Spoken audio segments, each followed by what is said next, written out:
6 ans, après l'adoption de Marie, une petite pupille de l'État porteuse d'une trisomie 21. Aujourd'hui, c'est plus de 70 000 personnes qui nous suivent grâce à la force des réseaux sociaux, 70 000 personnes réparties dans tout le monde.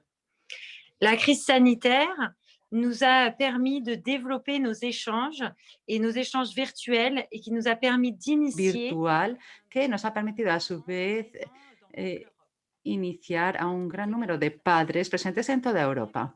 Gracias al desarrollo de este diálogo, hemos podido crear el label for Trisomy 21. Hemos podido conocer a muchas familias y hemos conocido a gente muy interesante como Sofía, la que conocimos junto a su marido Giorgio. Son italianos y después del nacimiento de su niña, de su hija, los pudimos conocer. También están Rodrigo y Raquel, que vienen de España y que tienen un niño, Álvaro, también con trisomía 21. Así que es un placer presentároslos porque son las familias pioneras que nos permiten hoy reunirnos en torno a esta bandera europea y les voy a dejar la palabra a Sofía y a Raquel. Gracias. Rodrigo, if you want to say a word. So Rodrigo is our referent parent in Spain. Es uno de nuestros padres referentes en España. Helping a lot from the whole project. También nos ayuda mucho a lo largo de todo el proyecto. Yeah, so the EU for Trisomy level, I wanted to tell you a little bit words about this. The purpose is to initiate a collective action to work together with other parents on general issues affecting people with Down syndrome, issues such as visibility, autonomy, inclusion, and non-discrimination. And we feel we have a mission, an advocacy mission at the service of people with Down syndrome. That's why we are here today. And we are very happy to be here to listen to all of you and to reflect together on this question. What can Europe do for people with Down syndrome? And now I leave the floor to Sofia. Thank you. Sofia sees the referent parent of EU for Trisomy 21 in Italy, and she's with Rodrigo and Clotilde, one of the initiators of this project too. Sofia? Dear all, I would like just to explain the meaning of this date. The 21st of March is the World Down Syndrome Day. This date has been chosen because the Down syndrome is more scientifically called Trisomy 21. Now we are in 2021, a very meaningful year, and this is why EU for Trisomy 21 decided to celebrate this date with this particularly ambitious project. It consists in a virtual mobilization of members of the European Parliament and European citizens to show the implication to this initiative. So in this particular epidemic situation, the social network helps us. So thank you to be present today. And now I give the floor to Antonio. Thank you, Sofia. And thank you for all the work that you have done, Sofia, Rodrigo, and Clotilde, and all the other referent parents. This project is amazing this year, 2021, and we are doing amazing for all this. So first of all, we will start, in fact, with one of our speakers is Sana Karosas, that she's also a referent parent in Lithuania, and she's a member of an NGO that is Saloites. She's a county branch coordinator of this NGO working on Down syndrome, and she's also a lecturer at LCC International University. So Sana, if you want to take the floor.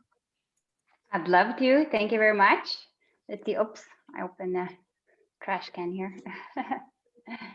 All right. Let's see, it's taking some time to load. Can you see my slide here? Yeah. Okay. So, good afternoon, Europe. It's so great to be here with you today. And as has been said already, my name is Ana Carosas, and I get to share with you today on 2 ways to inclusion and non-discrimination. I was born in Sweden, and for the last 20 years, I've been living here in Lithuania. And 4 years ago, our fourth child was diagnosed with Down syndrome, a surprise diagnosis. And since then, we're also now in the process of adopting another little fellow, 2 years old, that also has Down syndrome.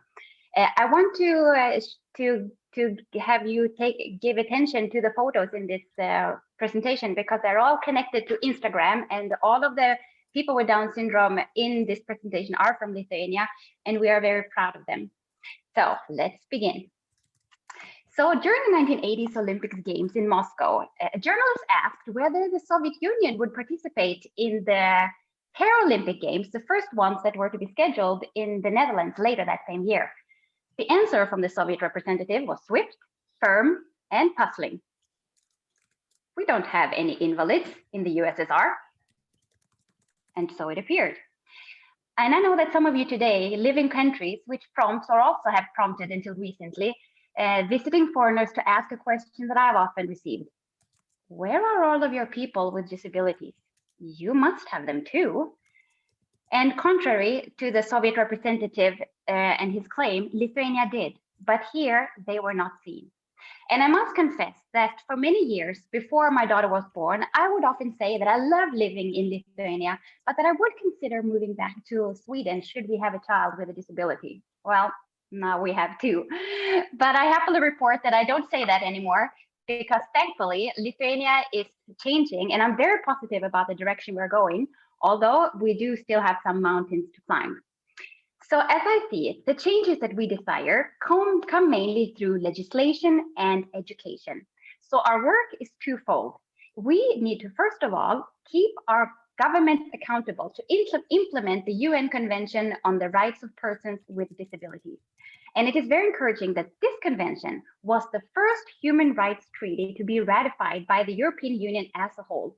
So we who work with disability rights, we are eager to see the results of this convention playing out across Europe to ensure that people with intellectual disabilities have the right to dignified lives and fundamental freedoms.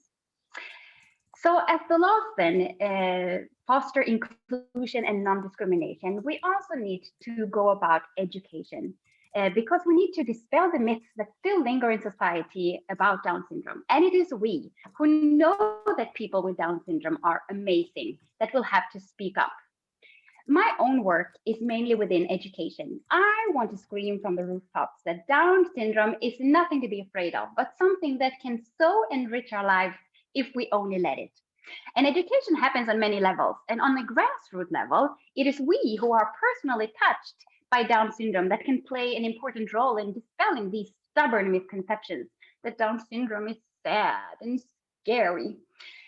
Usually people fear what they don't know. So together we can make it known that a diagnosis of Down syndrome does not equal game over, and that a life with Down syndrome is as meaningful and significant as any other.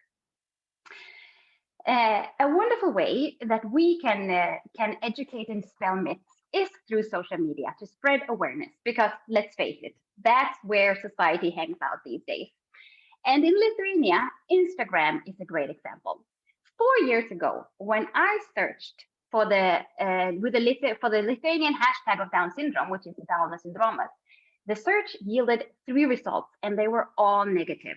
One of them was simply a black photo, as if that somehow represents Down syndrome. And another one, even worse, a post from a diagnostics clinic which encouraged people to prevent to prenatal testing to prevent Down syndrome, as if it can be prevented by just detection. But today, and this is all also in Lithuania, 4 years later, there are almost 1,000 photos with this same Lithuanian hashtag, and they're all bubbling with positivity, and which also testify that families that live with Down syndrome live very normal and beautiful lives. Pearl Buck, Nobel laureate in literature, once said, "The test of a civilization is the way that it cares for its helpless members." And so this means that if we want our civilization to grow, the European Union, and if we want it to grow stronger, it is we, the people with power and platform and ability, that must pass this test to make sure that we acknowledge and make space for the people in the margins. And surely, it's not only people with Down syndrome who stand to win when we make space for them in our midst. We are also commonly deceived to seek above all fame and money and power and beauty. And in such a context, people with Down syndrome don't have much to compete with. But if we just stop to realize what is truly important in life, friendship, honesty, life without hypocrisy, and unconditional love, well then, people with Down syndrome can be our teachers. My kids are my teachers, and I wish for everyone to get the education that I get from them while by having the privilege of being included in their lives. Thank you very much. Thank you, Sana. That was so inspiring, and you did such a great job in Lithuania. I think this job is really important to work about the visibility of people with Down syndrome. It is one of the main purposes of our campaign, is that we can see them better as the reality it is. In fact, for that, I can say the very maybe sad news is yesterday, we are working so much and we are working so hard for all this campaign. You probably know the dancing video that we have created with many of you participating on it. So yesterday it was censored on Twitter. So Twitter forbade us to publish this video. That was really sad. We were very, very upset. At the end, we succeeded to still publish it somehow, but it was tagged as a violent video. So we cannot even understand why this can happen. But it means that our work is so important, and your work that you are doing is so important. So thank you very much, Sana. Now we will have Nathalie Dedreux, which is a self-advocate. I may say very successful, because I have seen videos of her with Angela Merkel. So this is quite a success. And she's a journalist and she's a writer, and she has a great blog that you can maybe share it on the discussion. So Nathalie, the floor is yours.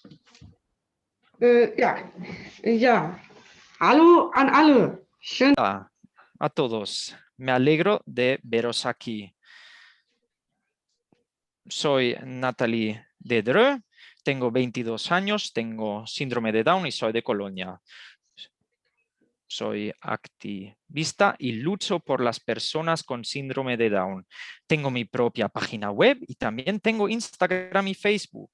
Y ahí demuestro que las personas con síndrome de Down también tienen una vida genial y que también molan.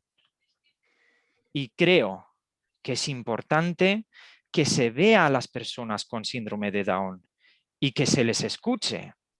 También tenemos derecho a decir lo que pensamos. Hoy voy a hablar sobre el tema del trabajo. Trabajo para el Instituto de Investigación Touchdown 21 y la revista Orencus, una revista en la que solo escriben y trabajan personas con síndrome de Down. Pero en realidad mi empleador es un taller. Orencus es un lugar de trabajo externo. Para mí es importante ganar mi propio dinero. También es importante pagar el piso y el alquiler. También es importante para mí que pueda ganar mi propio dinero en mi trabajo y también que pueda cobrar el salario mínimo. El problema es que ni siquiera me pagan el salario mínimo en el taller y no me parece justo. Vivo en una vivienda de inclusión y también tengo que pagar el alquiler. Y bueno, el dinero no es suficiente. Por eso necesito dinero de la oficina de asistencia social, pero en realidad quiero recibir mi dinero de mi trabajo y no de esta oficina. Los talleres no me gustan. Y otro punto importante es que necesitamos inclusión en el trabajo. Queremos tener un trabajo como todos y como muchas personas con síndrome de Down en Europa. Necesito ayuda. Por ejemplo, cuando tengo que apuntarme citas y, por ejemplo, a veces cuando tengo reuniones online necesito una traducción a un idioma fácil, cuando todo el mundo habla demasiado rápido y de manera muy difícil. Y por eso el lenguaje sencillo es muy importante para las personas con síndrome de Down. Aquí, pues algunos ejemplos de lo que hacen mis amigos con síndrome de Down. Mi amigo Nico es artista y actor. Marie quiere ser profesora. Lili trabaja en una guardería. Y Paul y Daniel trabajan en una cafetería donde trabajan con personas sin discapacidad o diversidad funcional. También tengo amigos con síndrome de Down que son de Ucrania. Apenas tienen trabajo, pero también tienen derecho a ganar su propio dinero y tienen derecho a tener un empleo. Valentín trabaja en la construcción de carreteras y Genia es artista. Los políticos deben luchar más por la inclusión y lo que se puede hacer aún mejor es que las personas con diversidad funcional se incorporen también al primer mercado de trabajo. Además, es importante que no haya barreras, que todo sea accesible y que también haya un lenguaje fácil, porque lo necesitamos las personas con síndrome de Down. Yo digo, es importante que las personas con síndrome de Down tengan un trabajo, porque tenemos derecho a ganar nuestro propio dinero y a recibir el salario mínimo. Además, queremos tener un trabajo que nos guste más. También queremos decidir cómo vivimos y trabajamos. Muchas gracias por escucharme. Bravo, Natalie. Thank you. Thank you very much for your intervention. It is so important. It's not only important all the things that you say, but it's also very important that you are here with us because we need more Natalie in the European Union. We need more of you here in the European Union to be at the highest level of the political arena. And I think you are already at the highest level of political arena with Merkel. And your last photo this week, she was sponsored by Madame von der Leyen, so the president of the European Commission. So bravo, Natalie, and thank you for all your work that you do. Now we will pass fast to Mareike Feus, that she is also one of our referent parents. She is from Germany, and she has been doing a great job for this whole campaign.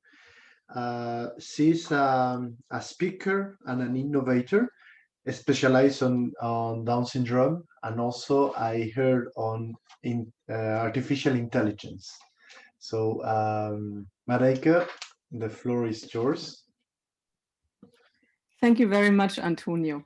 In case my makeup looks a bit runaway, it's because, Natalie, du hast mich sehr berührt mit dem, was du gesagt hast. Das ist so wahr.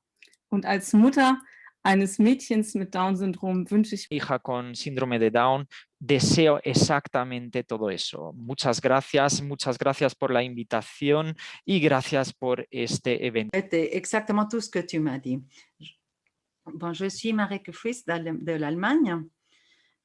Notre fille, merveilleuse fille Mathilda est née. Mathilda etwas versprochen. Será mejor para las personas con síndrome de Down. The world would be better for people with Down syndrome when she was 8.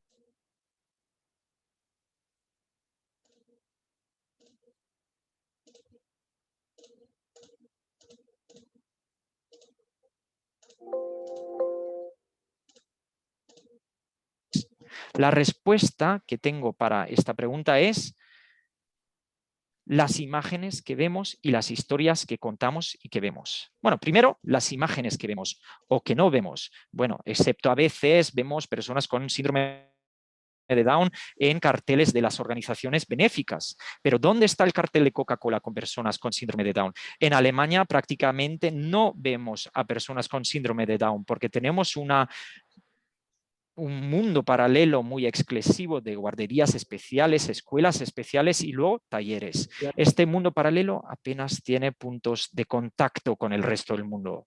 La inclusión, sin embargo, pasa primero por los ojos, luego por la cabeza y pues quizá, como en mi caso o en el caso de muchas familias, pues por el corazón. Necesitamos visibilidad, necesitamos nuevas imágenes, imágenes poderosas.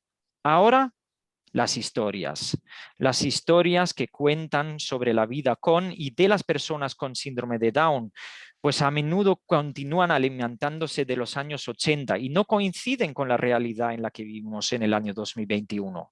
Estas historias suelen ser grises, sombrías y carentes de perspectiva.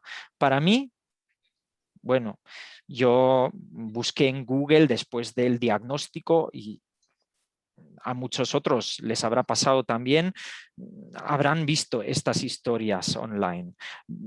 Y a principio, estas historias nos provocan una gran infelicidad. Cuando me enteré del diagnóstico de Matilda, caí en un profundo agujero. No estaba segura de que fuera a salir de ahí. No sabía si sería capaz de quererla siquiera. Y hoy somos felices como familia. Bueno, tan felices como podemos ser como familia. A veces más, otras veces menos. Y si hubiera sabido entonces lo que sé ahora sobre la vida con síndrome de Down, habría bañado a Matilda incondicionalmente en el mayor mar de amor imaginable desde el primer segundo. Así tardó un poco.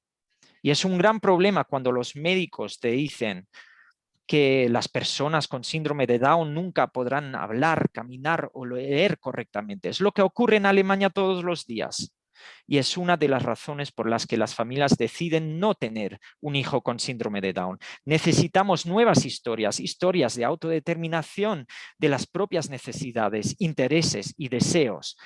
Y cada vez más personas con síndrome de Down pueden contar estas historias por sí mismas, como Natalie.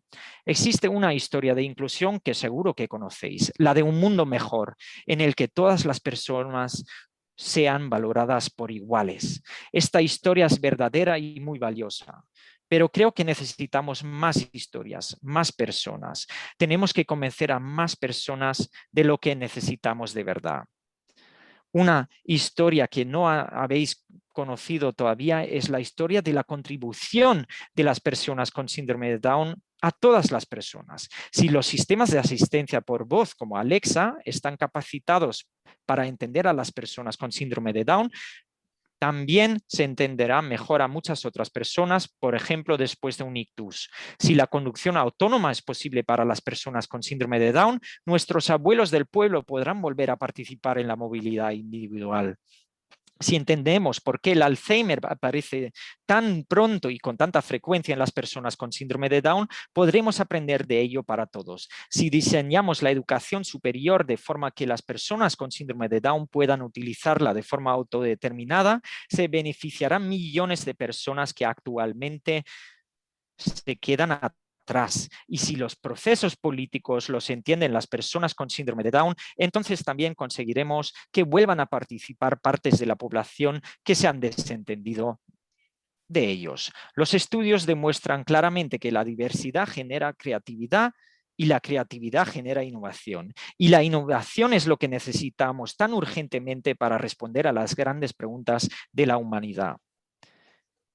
Yo quiero hacer que el mundo sea mejor para mi hija cuando tenga 18 años. Y Europa es un buen comienzo para ellos. Muchas gracias. Thank you, Mareike. That was really inspiring and very, very. Muchas gracias, Mareike. Un relato lleno de this is such an important message for us. The visibility of people with Down syndrome is the beginning of the path to integration and to inclusion, which is of course our objective. We want an inclusive society. As you say, when we are able to include people with Down syndrome, probably we are able to include everyone. So that is why our work is so important, not only for our community only, it's for the whole society. Thank you very much for all your message and all your work, and we count on you to continue doing all this. Now we will introduce Madame Liana Maria Vistlan, which is from Romania. She is the founder of an NGO about Down syndrome, founder of the Associată Langdon Down Oltenia, which is a member of the European Down Syndrome Association, and she has a lot of experience working as a participant, as a leader on many European projects with the European Commission and other partners. Madame Vistlam, she will also speak. She has some experience about the relationship also between European Union and also the UN Convention, and also the Sustainable Development Goals, which in fact all of them are pointing in the same direction of inclusion, but we don't want to hear to them. So, Liana Maria, Yes, thank you very much. Hello, Europe. I'm grateful to you for giving me the opportunity to bring to your attention the participation of people with Down syndrome in an inclusive society with positive outcomes across quality of life. We, the parents, no matter how old we are, all have a duty to find and implement measures and identify good practices to promote this participation in all the aspects of the life of our children with Down syndrome. But not all the parents can do what the state should do, and this is not fair either. Now, we, the parents, call Europe to do efforts in ensuring equal access across health, education, employment, and funding for sustainable development adapted to the typology of our people with Down syndrome. It is time for Europe to act in the spirits of all the 17 Sustainable Development Goals. This universal call to action to face the global challenges, including those related to people with Down syndrome and their families, is not yet advancing at the speed or scale required towards engagement, inclusion, and participation of these citizens. And to fill in this gap created by the differences amongst European countries, Europe must pledge to standardize the intervention criteria throughout the entire life of people with Down syndrome and their families in all its countries. These European standards should be included within the European Disability Strategy as the 2030 Agenda for People with Down syndrome, in order to ensure and guarantee the full participation of these people, not only in specialized entities, but in society as a whole. And this is a real sustainable development action. People with Down syndrome over the world would like to participate in the challenges of the United Nations Universal Call to Action to ensure the well-being of humans and planet. They can and want to do it. They are able to do things and change systems and processes to live with dignity in an unfriendly world that is labeling them, and to use their autonomy in building their own quality of life. The world is ruled by agendas, conventions, and rights that explain what to do. However, people with Down syndrome are not part of them. They are always assimilated with intellectual disabilities or even neurological disorders, without their specific profile being taken into account. People in the world are afraid of what they do not know and are concerned with personal development. But for people with Down syndrome, lifelong learning is not only about learning new skills or vocational training. It's about being included and participating in society as active actors, not merely beneficiaries.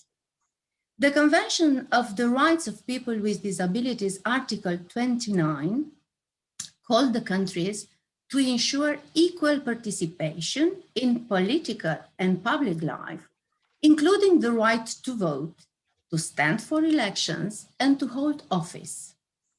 Have you ever thought that self-advocates with Down syndrome could be elected as advisory members in decision-making institutions and councils? Could they be CEO like other people with disabilities? What would be the outcomes of such a bold approach? Probably genetic counseling before birth would no longer be necessary, nor the expensive and traumatic test recommended by a technological tool that shows a risk factor.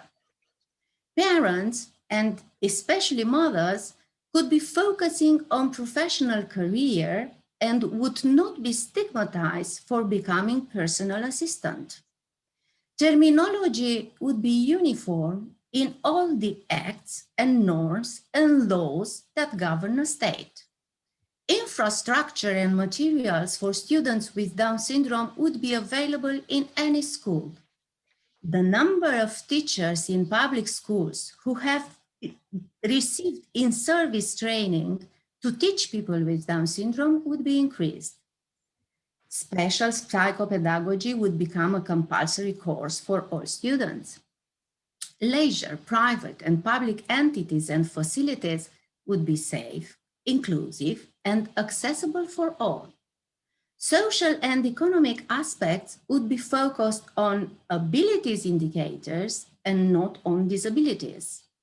Public transportation would meet the minimum accessibility requirements. Employment formula and vocational profiling would be focused on what the job seeker knows and is able to do, and not on a qualification mentioned on a piece of paper. All the employees would learn about honesty, would become well organized, caring, and creative. And work schedule would be allocated to work, while free time would be allocated to holidays. Public institutions would be pioneers in hiring people with Down syndrome. All the websites, including the governmental ones, would have adapted web content. And parents would have time to live their own lives without being employed throughout it 24 hours a day. And when they pass away, they would be sure that their son or daughter with Down syndrome would continue to enjoy the quality of life. Now, I should like to invite the European Parliament, the countries, and the stakeholders to reflect and to provide responses to the needs of sustainable development concerning existing legislation, policies, and practice, enabling participation by people with Down syndrome. Thank you very much. Thank you, Liana. Thank you very much. This is this is very important. How we have to use all the tools we have to promote the participation of people with Down syndrome, as we said, the participation in society and in the political level. So now we will change a little bit. We were speaking on the first part of this conference. We're speaking from the side of parents and people with Down syndrome. Now we will hear to members of the European Parliament. We'll hear to them how they see we could solve all these problems, or how we could promote better visibility, better life for all the citizens in the European Union that live with Down syndrome. So we will start with François-Xavier Bellamy, which is a member of the European Parliament from France. He is member of the EPP group, so it's the European People's Party. He's a philosopher, and he's a member of the Industry and Research Committee, as well as the member of the Culture and Education Committee. He has been helping us with all this project from the beginning. So thank you very much, Mr. Bellamy. He will be speaking, I believe, a little bit about the dignity, how we can promote dignity and how it's important. Mr. Bellamy, I cannot see him. Monsieur Bellamy. Bonjour. Ah, est-ce que ok. vous m'entendez? Oui, maintenant oui. Bonjour à tous. Je suis très heureux de pouvoir échanger avec vous aujourd'hui et de pouvoir célébrer ensemble cette journée de la trisomie 21, célébrer la place de tous ceux qui portent la trisomie 21 ou qui la vivent d'une manière ou d'une autre dans notre société. Je voudrais remercier toutes les associations qui se sont mobilisées pour cette journée et remercier aussi tous nos collègues parlementaires de tous les groupes parlementaires. Nous sommes très nombreux à avoir choisi de nous engager dans ce magnifique projet et de parrainer un enfant. Je crois que ce lien qui se crée entre des élus et des enfants, mais aussi leurs familles, ce lien sera fondamental pour nous permettre de garder dans notre travail législatif une attention constante à la place de tous ceux qui, aujourd'hui, dans nos sociétés européennes, portent un handicap ou sont marqués par la trisomie. Vous m'avez demandé de dire un mot sur la dignité, et je voudrais le faire comme professeur de philosophie aussi, puisque c'est mon métier. La dignité dans notre histoire n'a pas toujours signifié la même chose. Dans l'Empire romain, dans l'Antiquité, la dignité était quelque chose qu'il fallait mériter. Quelqu'un est digne de respect ou digne d'attention si il a montré une valeur exceptionnelle pour cela. La dignité était une occasion de hiérarchie, une occasion d'exclusion et de séparation. Dans l'Empire romain, on parlait de la dignitas, occuper une dignité, exercer une fonction importante dans la société, c'est cela qui vous rendait digne. Et pour être considéré comme digne, il fallait se mettre au service de ceux qui l'étaient. Nous avons progressivement fait évoluer notre regard sur l'idée de la dignité. D'abord avec la philosophie européenne, avec la philosophie stoïcienne en particulier dans le monde grec et latin, qui a montré que tout être humain, en fait, est digne parce qu'il joue un rôle dans le monde. Et puis avec la théologie, la tradition judéo-chrétienne qui a marqué notre continent, peu à peu, la philosophie, l'esprit ont découvert que toute personne humaine est inconditionnellement digne d'être reconnue dans sa place et dans sa valeur. Cette valeur est infinie. Et au fond, nous sommes les héritiers de cette longue histoire, de cette longue maturation qui nous a montré que, comme le disait le philosophe Kant, tout être humain est une fin en soi et jamais seulement un moyen. Il n'y a pas certains qui sont dignes et d'autres qui ne le sont pas, certains qui sont faits pour servir, d'autres qui sont faits pour être servis. Il y a en réalité derrière toute personne, derrière l'aventure de toute personne, quelle que soit la manière dont elle se déroule, quelles que soient nos différences visibles ou invisibles, quelles que soient nos limites visibles ou invisibles, et nous en avons tous, il y a évidemment derrière chaque personne une dignité absolue. De ce point de vue-là, la présence des personnes trisomiques au sein de nos sociétés est absolument essentielle pour nous rappeler combien l'humanité est belle à travers ces différences, à travers toutes les épreuves que nous pouvons traverser, et combien chaque personne, et Nathalie l'a montré d'une manière magnifique, combien chaque personne a quelque chose d'essentiel à apporter à toute la société, à toutes les autres personnes humaines. Cela ne veut pas dire, bien sûr, que notre histoire ait toujours été fidèle à cette idée de la dignité inconditionnelle de la personne humaine. Le XXe siècle a été marqué par de grands drames, par de grands crimes contre la dignité humaine, contre l'humanité elle-même, des crimes contre l'idée même d'humanité, c'est-à-dire par la négation de la dignité de la personne, des crimes qui ont montré combien nous étions capables, lorsque nous sommes encore tentés par l'exclusion, par le rejet, par le déni de l'autre, combien nous sommes capables de violence et de barbarie. De fait, aujourd'hui encore, nous avons d'immenses efforts à faire. Aujourd'hui encore, nous ne savons pas faire assez de place à la dignité de chaque personne. D'abord parce que nous n'avons pas assez travaillé sur les questions d'inclusion, que nous avons encore tant de chemin à faire. Et les histoires que vous avez racontées le montrent, l'attention que nous devons porter à chaque personne, à chaque famille. Cette attention-là est fondamentale. Je prends l'exemple de mon pays, la France. Nous avons encore tant de travail à faire pour que le handicap, et notamment pour que les handicaps mentaux soient vraiment pris en considération. Et nous devrions nous sentir parfois coupables lorsque des enfants, lorsque des familles sont obligées d'aller dans d'autres pays européens pour recevoir une véritable attention et les soins auxquels ils ont droit.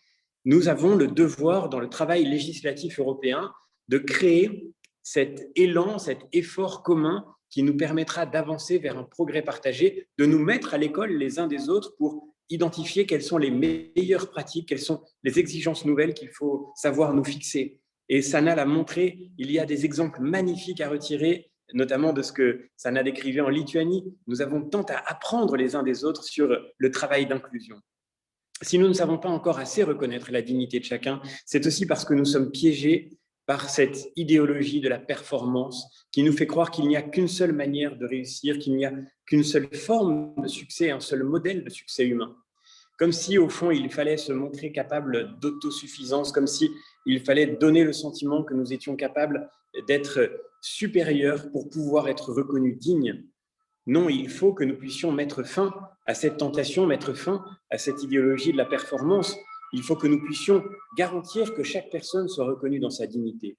Vous nous avez appris que hier encore, Twitter avait censuré l'une des vidéos que vous aviez publiées pour montrer combien la vie est belle, même pour des personnes trisomiques et surtout avec elles, et que Twitter ait retiré cette vidéo parce qu'elle était supposément violente, est le signe que la dignité de chaque personne est encore niée aujourd'hui par trop de ceux qui font nos représentations collectives.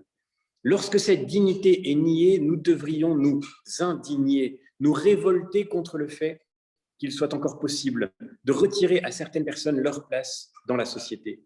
Il y a là une occasion d'indignation dont il faut savoir tirer l'enseignement. Au-delà de cette réaction d'un réseau social, je crois qu'il y a une tentation pour toutes nos sociétés de basculer dans ce culte de la performance, dans cette idée qu'au fond, il faudrait chercher à améliorer l'humain, c'est-à-dire à lui faire vaincre toutes ses limites et toutes ses fragilités. Nos vies sont belles dans leurs limites et dans leurs fragilités, parce que ce sont ces fragilités qui nous ouvrent les uns aux autres. En réalité, et vos témoignages l'ont montré, il n'y a pas d'autosuffisance dans l'expérience humaine, parce que nous sommes tous dépendants d'une certaine manière. Nous avons tous vécu cette dépendance absolue que constitue l'état d'enfance. Nous serons tous un jour dépendants par la maladie, la vieillesse. Nous sommes toute notre vie dépendants de ceux qui font que nous pouvons rester en vie et que nous pouvons être heureux. La dépendance, le fait de ne pas se suffire à soi-même, voilà ce qui constitue notre expérience ordinaire. Voilà ce qui fait que notre liberté n'est pas solitude et rupture avec les autres, mais qu'elle est en réalité l'occasion, dans la relation que nous construisons, de grandir, de devenir nous-mêmes par ce que nous recevons des autres, non pas sans eux, encore moins contre eux. Bref, on ne peut pas être digne tout seul, et cela relie toute l'histoire de cette idée de dignité. C'est toujours par la dignité de ceux que je sers que je peux rester digne. Cette formule d'un poète médiéval qui disait que c'est par la dignité de ceux que je sers que je deviens digne, cette formule-là vaut encore pour nous aujourd'hui. Nous avons tant besoin de retrouver le sens de cette altérité qui nous ouvre à l'engagement au service des autres. Et si nous sommes là comme élus, comme responsables politiques, avec tous les collègues qui vont partager leurs réflexions aujourd'hui, si nous sommes là comme élus, c'est parce que nous avons beaucoup reçu et que nous voulons nous mettre à notre tour au service. C'est parce que nous voulons faire de nos propres fragilités l'occasion d'un engagement au service de toute la société, d'un engagement qui constitue une école pour apprendre le sens de la dignité. Aucun d'entre nous n'est digne tout seul. Aucun d'entre nous n'est digne parce qu'il serait grand, parce qu'il mériterait par sa valeur exceptionnelle l'attention de tous les autres. Nous ne sommes dignes que parce que nous apprenons à nous mettre au service de ceux qui en ont le plus besoin pour un moment de notre vie. Et c'est la raison pour laquelle, au fond, ce sont d'abord ceux-là qui sont parfois considérés comme étant les plus petits, qui sont en fait les plus grands, ceux qui nous apprennent la valeur de notre vie, ceux qui nous rendent vraiment dignes de cette belle condition humaine qui nous relie tous, encore une fois, quelles que soient nos différences. C'est cela que nous devons méditer ensemble, réfléchir ensemble dans cette journée de la trisomie 21, mais tout au long de l'année, qui ne se réduit pas à cette date du 21 mars, nous avons à recevoir de tous et de vous en particulier ce beau, ce magnifique enseignement. C'est, j'espère, ce qui sera la belle fécondité de cette expérience que nous vivons grâce à vous et de ce parrainage qui nous relie désormais dans la durée avec chacun de ceux avec lesquels un lien s'est créé. Nous voulons dire notre engagement concret maintenant, déterminé à faire en sorte que l'inclusion de chacun dans nos sociétés européennes soit réellement non seulement notre objectif politique partagé, notre cause commune, mais aussi une réalité. Merci encore infiniment. Merci beaucoup, Monsieur Bellamy. Merci beaucoup. C'était des mots très beaux et très inspirants sur la dignité humaine, la dignité de personnes trisomiques et la dignité partagée, en fait, la dignité de tout le monde, qui est, j'aime beaucoup la phrase que vous avez dit, qui grandit quand on travaille pour la dignité des autres. Donc, en fait, cette dignité, on doit la faire grandir à chaque fois, la dignité commune de tous. Merci beaucoup. Now we will have Madame Kathrin Langen-Siepen, which is from Germany. She's also a member of the European Parliament from another political group, which is the Greens. She's a member of the Greens in the European Parliament. She's Vice President of the Committee on Employment and Social Affairs, which is in fact the committee that works with also all the topics of disability and inclusion. And she's a co-chair of the European Parliament Intergroup on Disability. And it's very interesting to have her here because she's also the rapporteur of the report on establishing a general framework for equal treatment in employment in the light of UNCRPD, the UN Convention. So, in fact, she has a report that was just approved, I believe, last week or the week before, about the promotion of employment of people with disabilities. Madame Langen-Siepen, you can correct me if I was a bit wrong. Everything is fine, thank you. And maybe something to add. Unfortunately, I'm the only woman with disability in the whole parliament, so I'm the one and only of 705 MEPs. So political participation for and with persons with disabilities is still something on the ground. And as we say in German, da ist noch Luft nach oben. I switch to English. It's an important info for our translators. Thank you, dear translators, for having you here to make that event possible. Without you, it wouldn't be that inclusive as it is. So a huge applause for our translators. Dear friends, thank you for having me today. And when Antonio contacted me to represent you for Trisomy 21, for the Greens, I was directly convinced by the idea and happy to help to raising the voices and demands of Europeans with Down syndrome. Visibility is the key of inclusion. And this project is bringing persons with Down syndrome and members of the European Parliament. It's a great opportunity to create this visibility. As one of the few MEPs with a disability in this house, I know how important it is to be visible in order to get heard, because I also know how easily the rights of persons with disabilities are forgotten. That's why I'm here, to remind my colleagues and make sure that our rights are included in all EU legislation.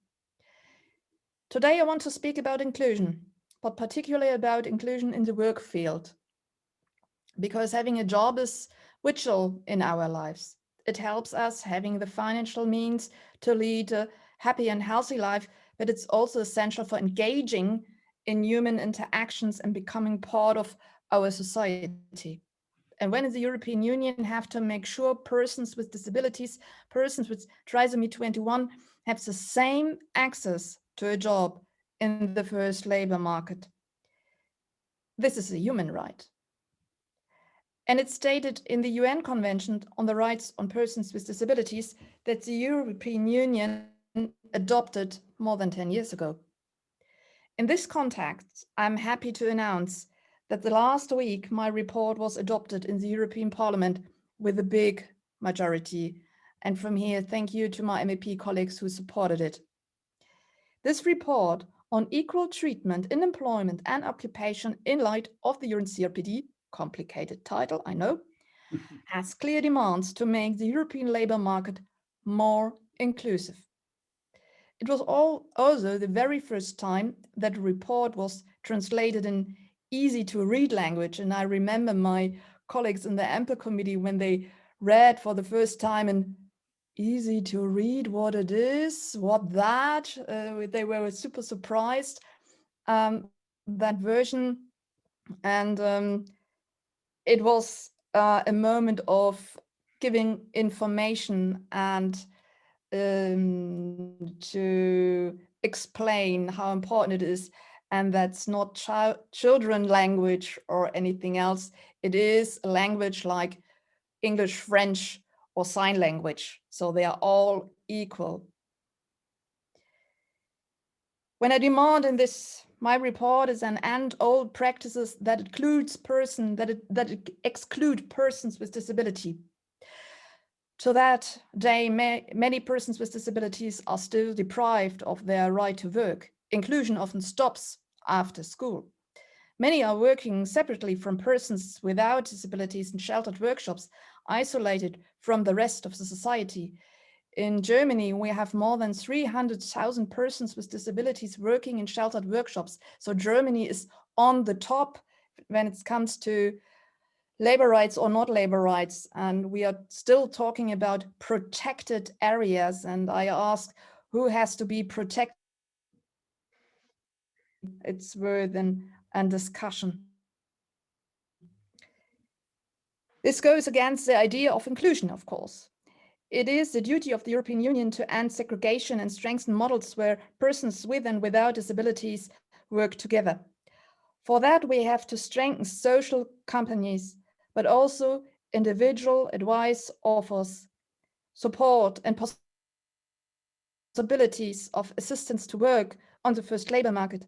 Many parents still tell me how they had to fight with bureaucracy to make an inclusive job possible for their child, and how institutions, agencies, and the old structure set these parents under pressure and force them to bring their kids into sheltered workshops because it's a better place for them.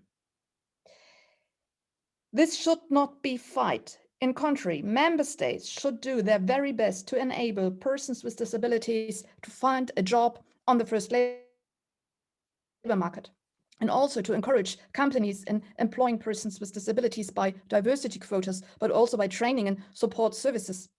Possibilities for support and assistance services should be EU-wide. This is why we need a new disability card that goes beyond discounts for the next museum visit. We need a mutual recognition of the national disability status and the according social benefits. Only through that, we make sure that European mobility and the freedom of movement is also available for persons with disabilities. In its new EU disability strategy, the European Commission announced to present a package to improve labour market outcomes of persons with disabilities in 2022. And we will do our best that the points of my report will be included. The last advice I want to give you today: don't let anybody tell you cannot do something. This is what people told me after school, and now I'm a member of the European Parliament. Yesterday, I spoke with a young man with Down syndrome who became an actor. I hope that soon we will also have a colleague in this house, many colleagues with Down syndrome, and I'm really looking forward. and parents, yeah, we keep on fighting. Great. Thank you very much, Mrs. Langensippen. This is all the work that you are doing is so important, and we are so proud to have you here with us, because we need a lot your help in the European Parliament to promote all these topics, especially now that, as you said, the European Union strategy for people with disabilities, for disability rights, was just presented, and normally the European Union will be discussing a lot about different projects concerning people with disabilities. We need to be very active on that. Thank you very much. Now we will have Mr. Patrick Jaki. So he is a member from Poland. He is a member of the European Conservatives and Reformist Group, so another political party, and he is member of the Civil Liberties Committee. So translation is human rights, let's say. And he is also a former deputy minister in Poland. So Mr. Jaki, the floor is yours. I cannot see him. Ah, yes. Okay, thank you very much for this meeting, for invitation, and for a fantastic event, a very important event. I need to apologize that I don't heard what you say, because I already landed in Amsterdam. So I am in the car, but after all, I try to find this all your conference and learn from you, from all participants, your point of view and your approach. So once again, I would like to thank you for this conference. I fully support your what your organization said, and your organization have a program about people with trisomy. I think that this is very important to raise this problem and point out with the members from all of groups. That is the second big value. So thank you for this. And my point of view. First of all, I think that we can't avoid the talking about the fundamental approach for the values what we're talking about. We know that you already know that because of broad access to abortion for all of the world, there is the place where the children with Down syndrome is not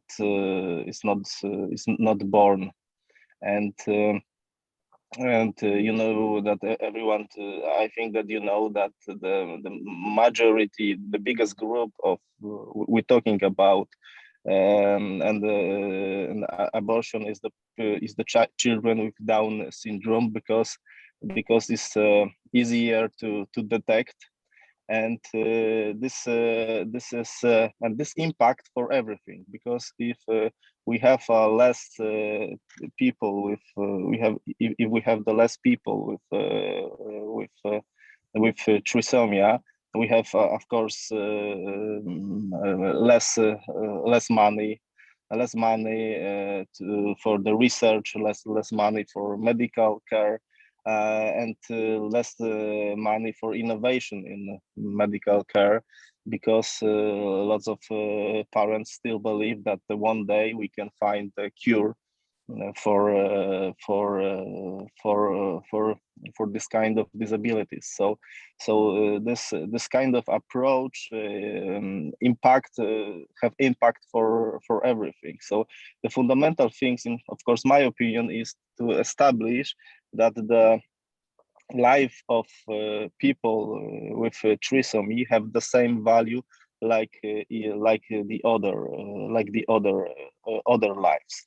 This is the first thing. And in the particular, what is important? Important is that we know that when the child with these disabilities, with the trisomia, go to the kindergarten, then to the school, the most important challenge for all of us is to build the tolerance and common understanding of for these children, because they look little bit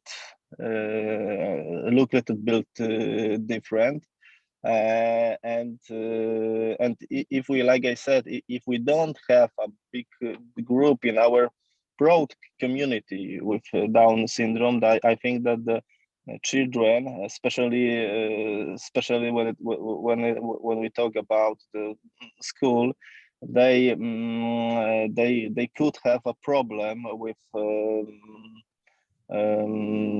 common tolerance, common understanding of the people with trisomia. So our challenge, European Parliament and Commission, is to, in my opinion, to build to find the funds to build a big company, a big social company, who and when we talk with this company, when we talk about how big value and how we need to tolerance this kind of these people with Down syndrome.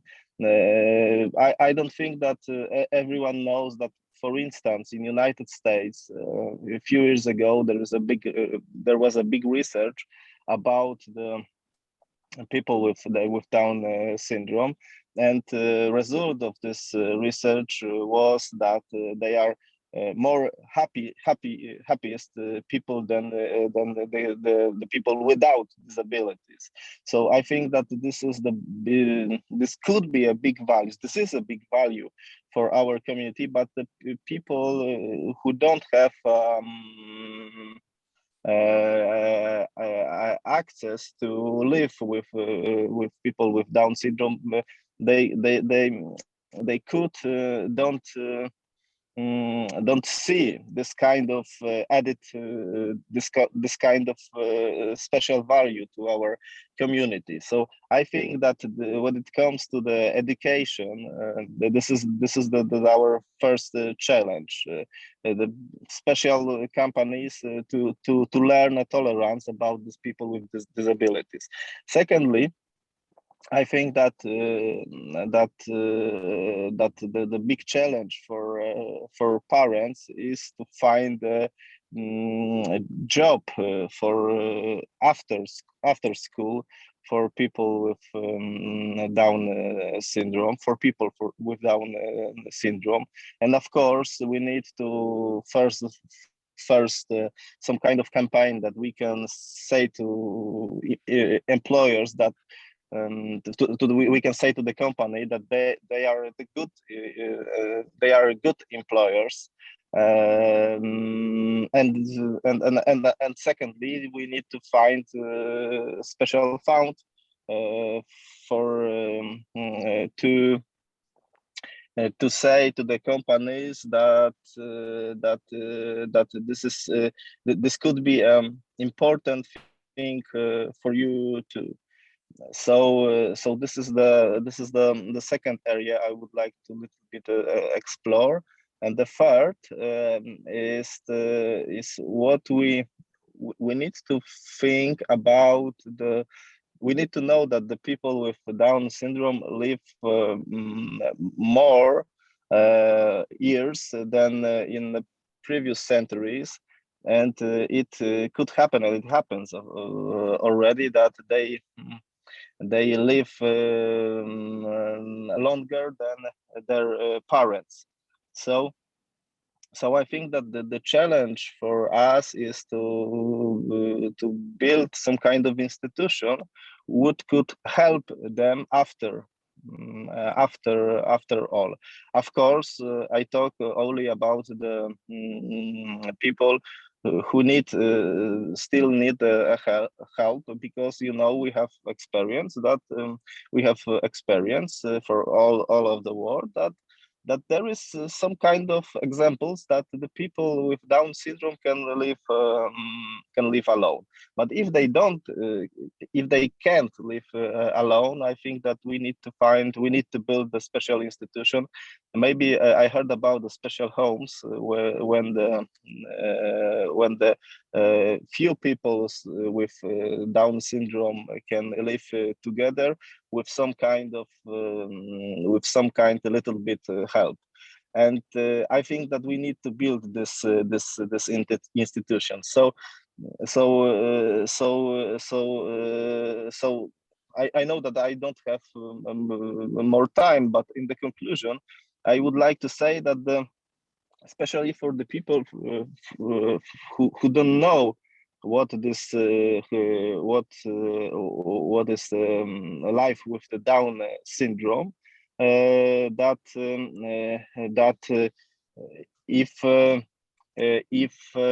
if we can find money, institution, and help the people with Down syndrome from when they are born, and we can help them to develop their skills, physical skills, psychological skills, and then this people can live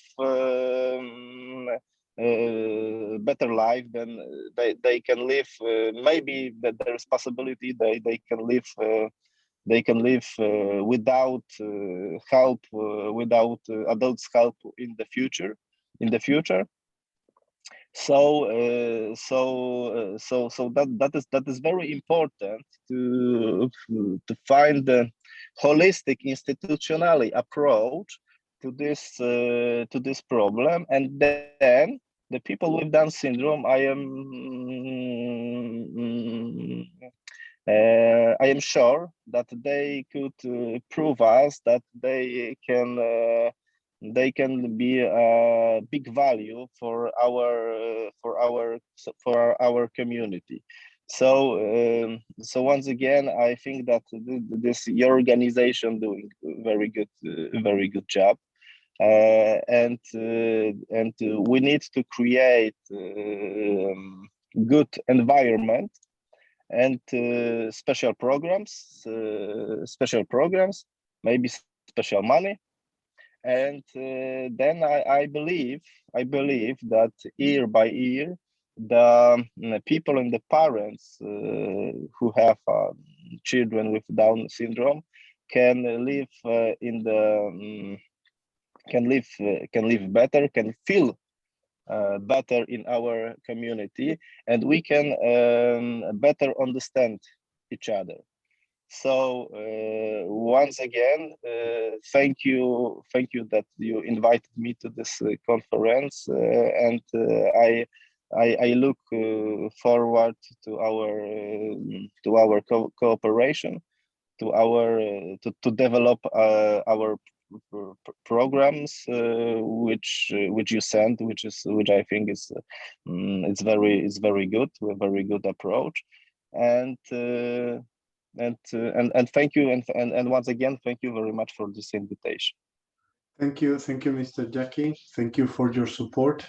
Thank you very much.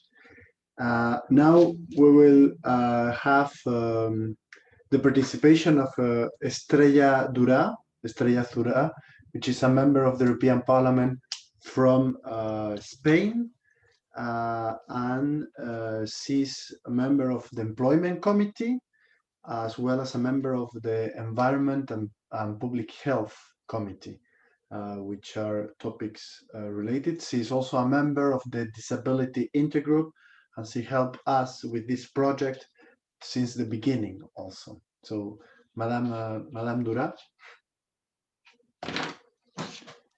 Muchas gracias. ¿Está el micro abierto? No, perdón. Sí que está abierto, ¿verdad? Thank you very much. I'm going to speak in Spanish. but I know there is a translation.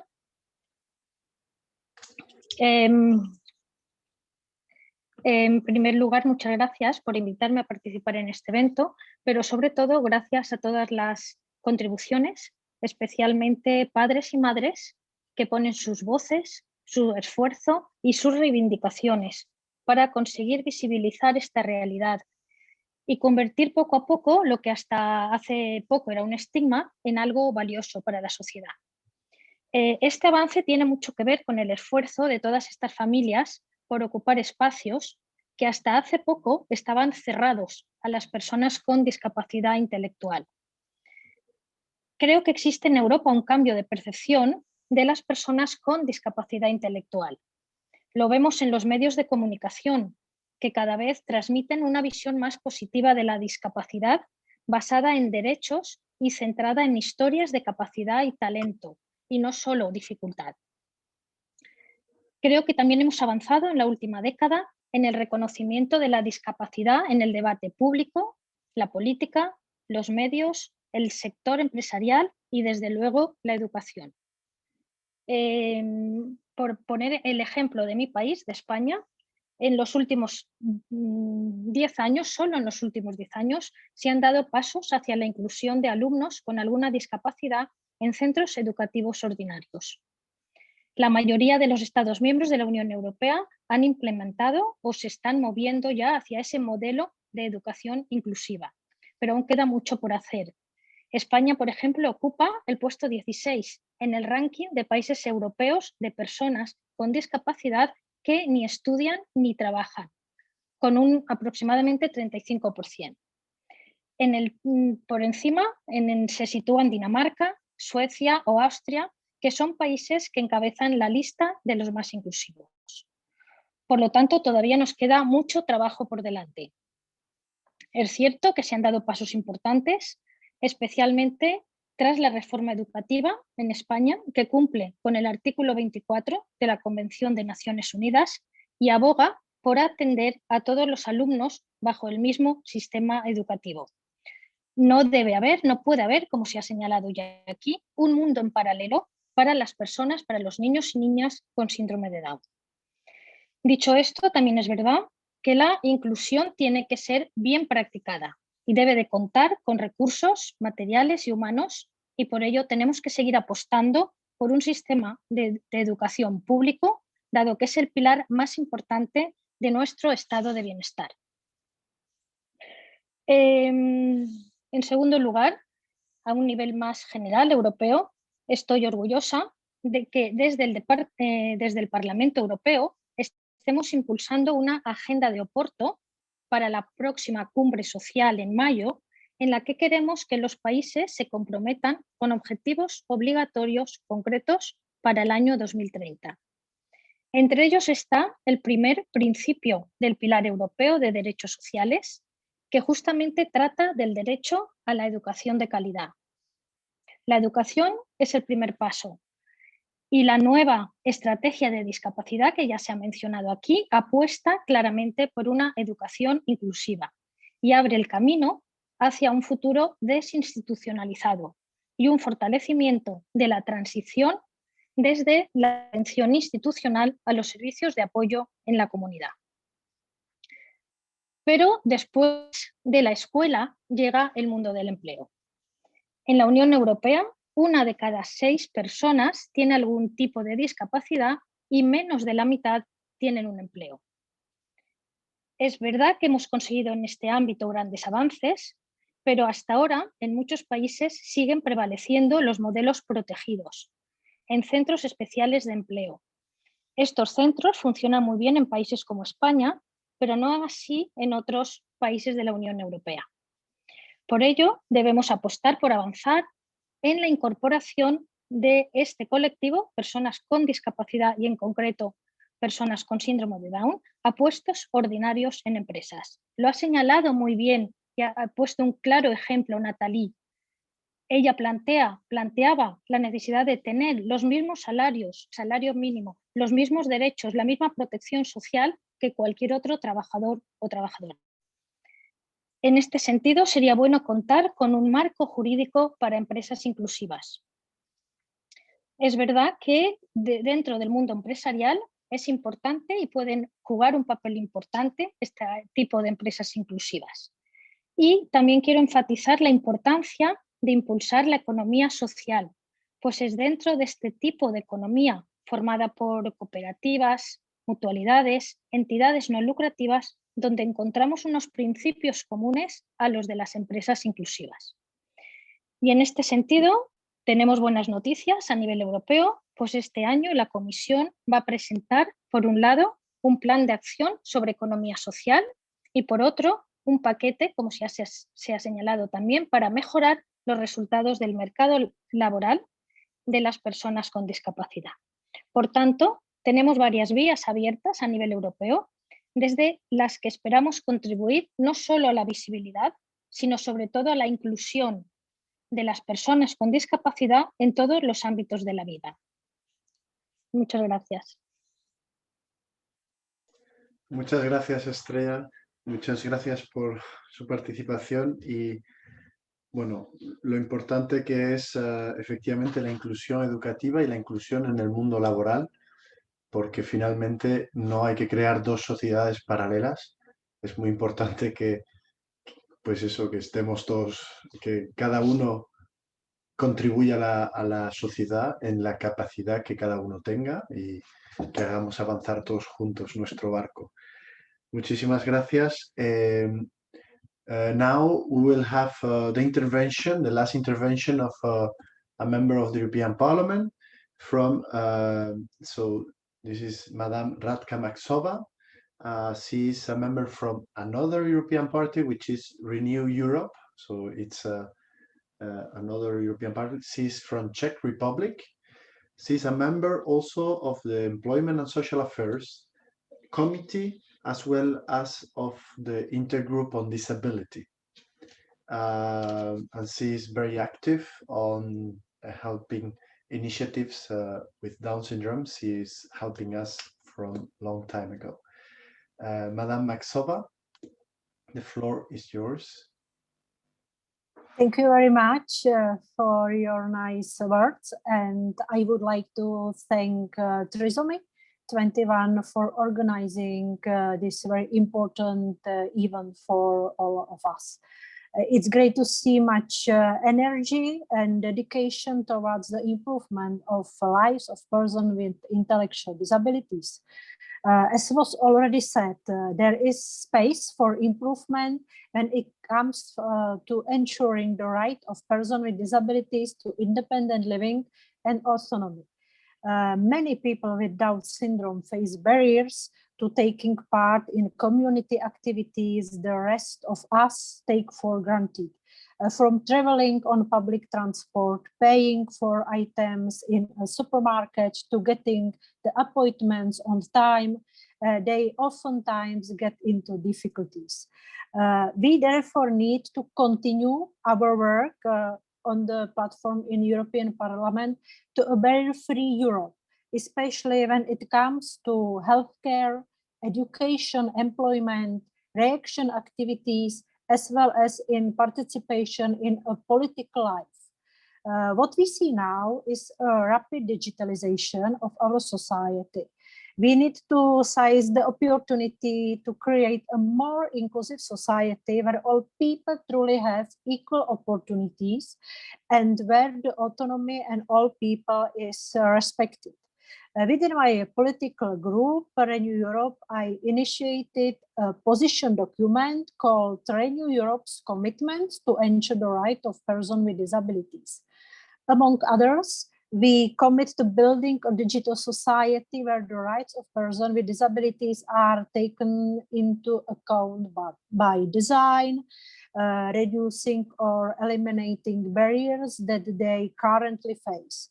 Moreover, we commit to support development of digital tools, including artificial intelligence-powered assistive appliances, which would support the independent and dignified living on persons with disabilities. I believe that this all the more important given the current conditions when teleworking has become more prevalent and when accessible ICT tools are key for the inclusion of persons with disabilities to the labor market. However, accessibility is not a silver bullet. We need to make sure that the person with disabilities have access to education, including reskilling and upskilling. Finally, I would like to mention the need to continue deinstitutionalization. All persons with disabilities have an equal right to live independently and be included in the community. And independent living requires community and family-based services. And I therefore consider it crucial not to forget about careers, including the informal ones. Informal careers are really indispensable in our society. And we need to do our best to ensure that they do not live in poverty and constant stress. Ladies and gentlemen, thank you once again for your participation in this event. It was incredible, inspiring to hear your stories, and I will take all the information into consideration in my work as a member of the European Parliament. Thank you very much, and I am looking forward to our cooperation. Thank you, Madam Maxova. Thank you very much indeed. Informal carers are so important. The European Union already did some good job in the former years about taking care of informal carers. I think we can continue working on that. I think this is very important. Now, all our speakers has had the floor. Now we have some time, not much, but we have some time for questions and answers. While I give you a small time to write any questions if you want, I will give the floor, if they want, to Famille Morgue, because they have an interesting question. I think that is interesting. So I am preventing you. You can get ready. If it doesn't work, then I will read it. But first, I wanted to say some more technical issues to give you some time. Well, this conference was on Facebook Live, and also we have been doing a great campaign, as you know, on Facebook, Twitter, Instagram. I will encourage you to go there and comment, share, likes, and share all those things, especially also about I think what we had yesterday about this censorship. This is quite an outrage, so we should probably react. So I invite you to go in Twitter and say why this is happening. I think this is a good thing to do. At least they should apologize, to say, well, this is just an error. But so now, does Famille Morgue have the floor? Famille Morgue wanted to ask a question. Can you speak? This is a bit difficult technically, but Famille Morgue? Okay, if not, I will just read the question. Ah, on peut vous entendre, Famille Morgue? On vous entend, mais je ne sais pas si vous voulez poser la question. Okay. But I will read it. It is Sami, which is the Vice President and Speaker of Youth with Trisomy 21 in France, I believe, because it's written in French. And he wants to know what Europe can do also to promote more easy language documents, also official documents.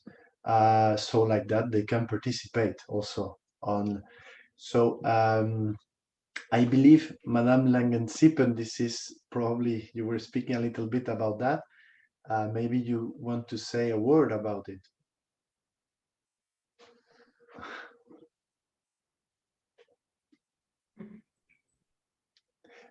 the microphone is disconnected. Your microphone? I lost you for a moment, that's why. Could you repeat it? Sorry. Good. Yeah, no problem. So this is a question from France. Yeah.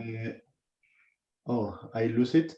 Sorry. So it's Sami. He's as the speaker, the representative of an NGO, Trisomy 21, in France, and he want to know.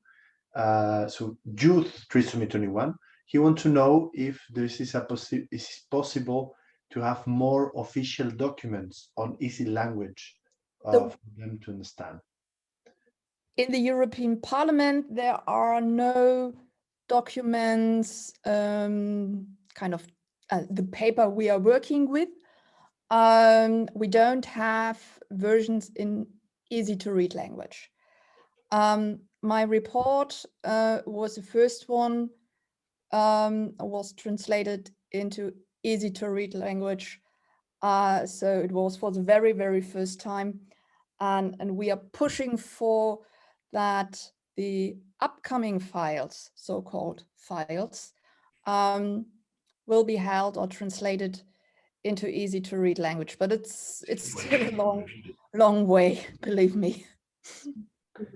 Okay. Radka, maybe, or the other MEP. I missed a document, maybe, but I don't know if the other MEPs want to say a word about this. So, Madame. until now, there are no versions, documents. Yes, I know. Can I talk something small? I agree with Catherine that she documents our report was the first concerning the simply text, and sometimes it was controversial for some MEPs.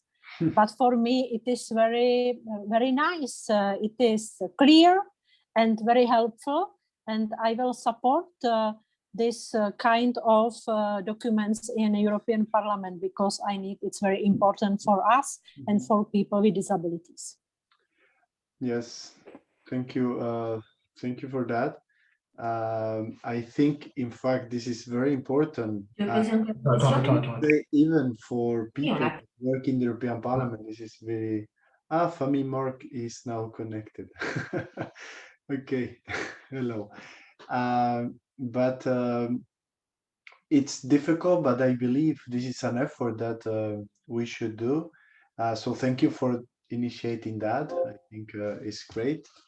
I don't know if there is one more question which is a bit complicated. Maybe it's a bit too long, but I will just ask it. They are asking a question if if the advocacy that we are doing, if all this work, because it's true, all the families were working very hard. We believe many families in all the countries. Is all this advocacy work that we are doing, everyone in European level, but also in their countries, is this working? What is worth? Should we continue? What do you believe from the members of the parliament perspective? Is this something worth, or are we wasting our time? This is coming from Olga Haddad.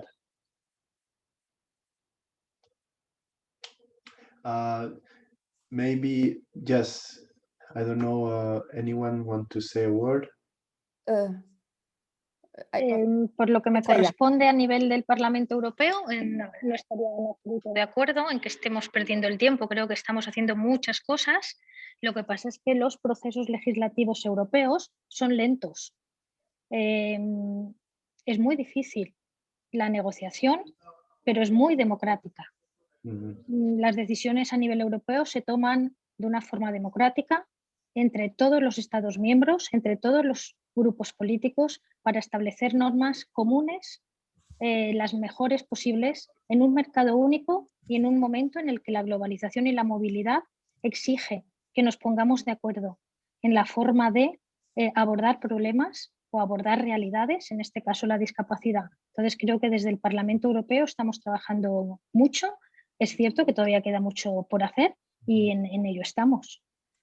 Y como asociación, como grupo, a vosotros, a vosotras, a vosotros, sí que os animo a seguir trabajando y haceros grandes, haceros fuerte. Creo que cuando estamos unidos somos más fuertes. Y por lo tanto sí que os animo porque tengo entendido, creo que sois una asociación relativamente nueva a nivel europeo, para que os unáis a otros grupos, porque hay demandas, necesidades, problemas que son comunes a los distintos tipos de discapacidad o en concreto la discapacidad mental.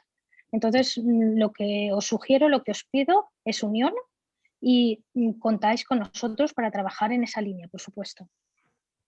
Gracias, señora Dura. I think Mr. Jackie, he wanted to have the floor, I believe. Mr. Jackie, your micro. Oh, yes, good. No, your microphone is disconnected now. Now maybe can you hear me? Yes, now yes. Oh, okay. Thank you very much. So your question, is answer for this question for me is of course obvious, because our work our initiative is not very important. It's fundamental because, like I said, the life of people with Down syndrome have the same value like the other life. And what is most important thing, like I don't say, but you are doing this, your institution doing this, that you invite people with Down syndrome, that people who never face it, never meet them, they could see that they are fantastic people. I know that most of the people who I know who meet people with Down syndrome, they fall in love with them, because they know that they are people, they have more or less, they always smile, and they are very intelligent. The most that they are we have lots of worst stereotype of the people with Down syndrome. And like I said, if we create a good platform that they can develop their skills, and then maybe with your institution after the pandemic, the people with Down syndrome can, with bigger group,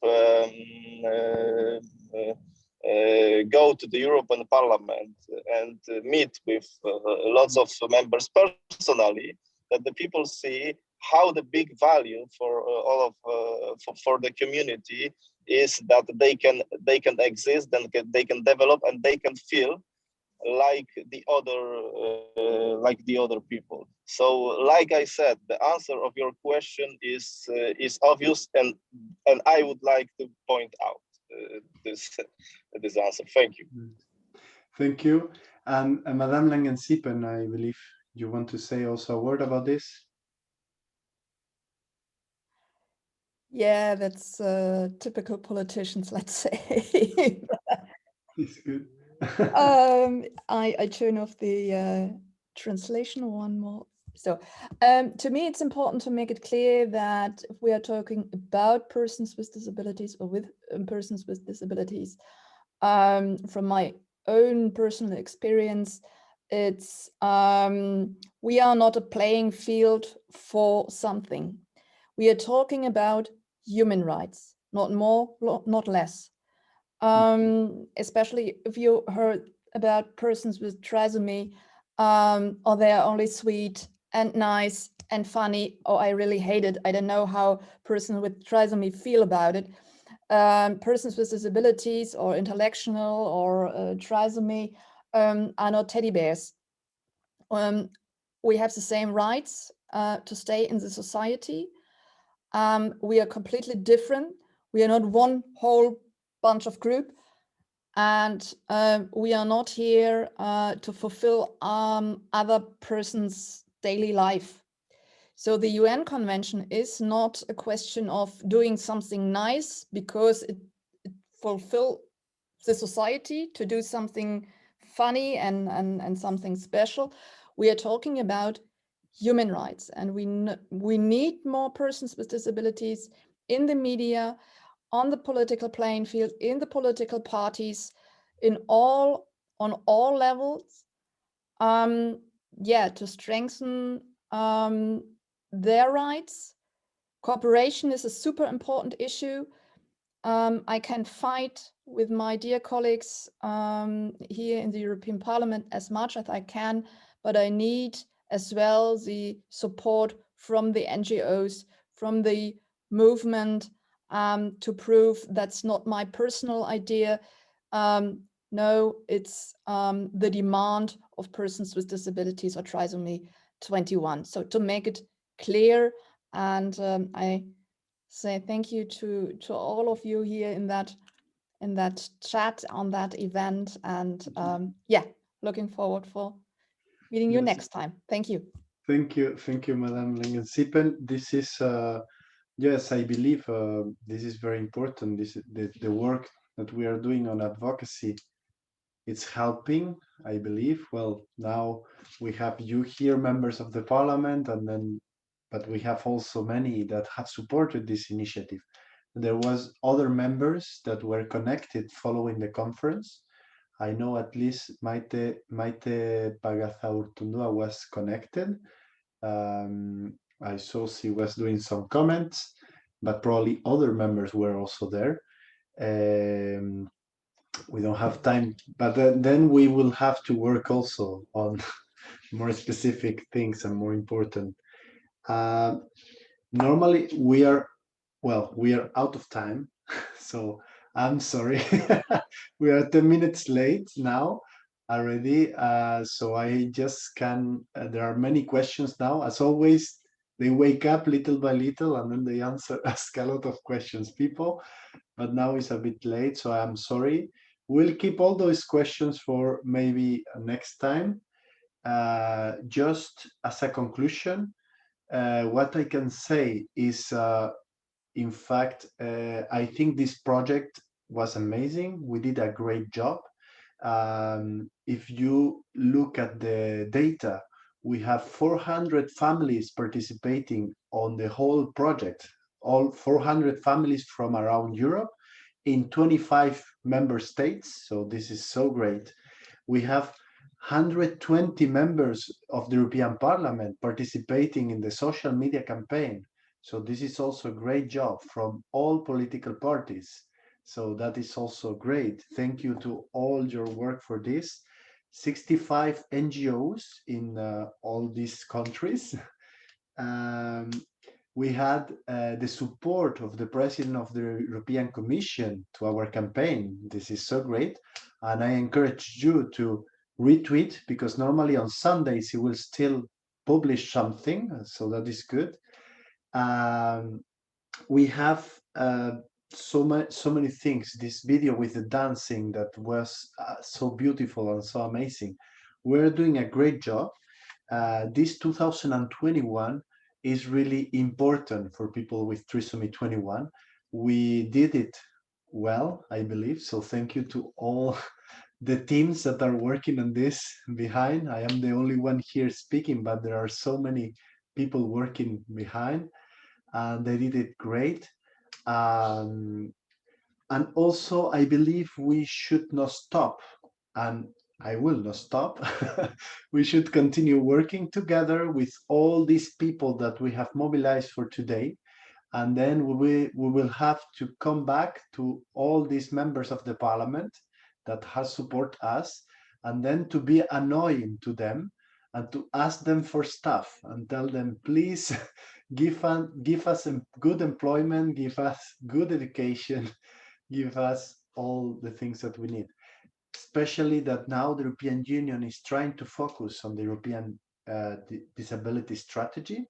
So we have also to work that this European disability strategy work for people with Down syndrome. Thank you, everyone, and see you soon, I hope. Thank you. Bye. Bye. Thank you and goodbye. Bye-bye.